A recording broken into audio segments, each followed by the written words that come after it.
So mga pamangkin, nakabenta po tayo today ng 25 heads ng upgraded native. Mix po siya nung medyo malaki na, yung 2.5 months old na ang tatay nila ay Rhode Island Red and nanay nila is native. And kasama po sa bibilhin is yung 5 weeks old or yung 1 month old na upgraded native din na same crossbreed din. Yung tatay nila Rhode Island Red and yung nanay nila is native. So 23 heads yung nabenta. Dinagdag ko ng 2 libre kasi taga rito rin naman sa same barangay natin. Nag-post po kasi ako sa isang Facebook group and then nag-chat po sa akin na talagang gusto niya magkaroon ng mga upgraded native. Meron din siyang mini farm sa backyard niya. And the good thing po mga pamangkin, yesterday nakabenta rin tayo ng 2 Rhode Island Red, isang lalaki at isang babae, and nakabenta rin tayo ng isang BPR na rooster na 5 months old na yung ating rooster kahapon. 2 araw na magkasunod tayo nakabenta, so maliit lang naman itong ating backyard chickens. I mean, kukunti lang naman, pero dahil sa maganda nga yung ating health ng ating mga chickens at saka mga chicks, medyo may mga customer tayong bumibili at nagiging regular customer na rin natin. So tara, ilagay na natin sa box at i-deliver natin. Malapit lang naman. Let's go mga pamangkin.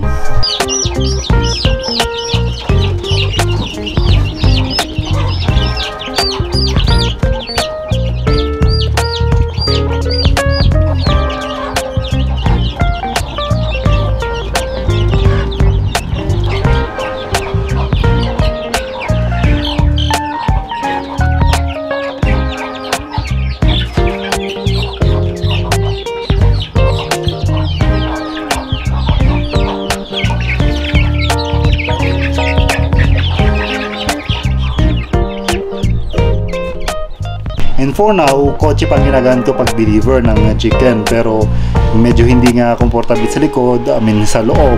So hopefully soon magkaroon tayo ng kahit mini truck na parang Rosco type na di-design talaga natin pang-deliver ng mga chickens. So yun guys, ready na, mag-deliver tayo. Ayan, nasa likod. So malapit lang naman, same barangay, along the highway. By the way, medyo mabaho yung mga ipot nila. Let's go.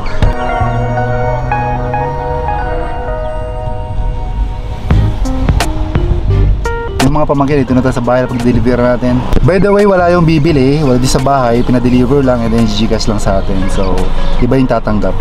Let's go. Anong breed yung one? Po, yung Rhode Island Red yung tatay nila, native yung ana, kaya maganda yung mga Different din ako. ano pong breed? Rhode Island saka Aspalo. Pero kulay o Rhode Island Red. Ito po yung cream, maliit na.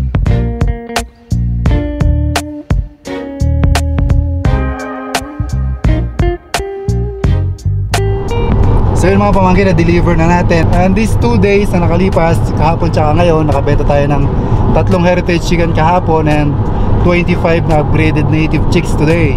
So, ang kagandahan sa upgraded native ko, hindi ko na siya binalkunahan o hindi ko na sila binaksin nung sisiw pa sila kasi ang upgraded native, lalo kapag kaanginahin ay native, tapos yung Rhode Island Red yung tatay, malakas ang resistensya nila kasi alaga ko naman sila sa vetracine from day old, vetracine na sila. Ayan yung ating binentang Rhode Island Red tsaka yung BPR, meron silang B1 vaccine. And yung customer na mag-vaccine ng mga Coryza virus vaccine. And by the way, exciting, nanguha kami ng tulya, nakadalawang timba kami ng tulya, nanguha kami sa irrigation. Panoorin nyo dun sa page, sa personal page ko, which is Tito Ice, and dun sa YouTube channel ko na Tito Ice Vlogs. Yun, dun yung mapapanood nyo. Ang dami namin nakuha ang tulya sa irrigation, paano namin kinuha gamit lang ang sirang cover ng electric fan, mapapanood nyo. So exciting. And hanggang sa muli mga pamangkin, keep on farming sa backyard natin.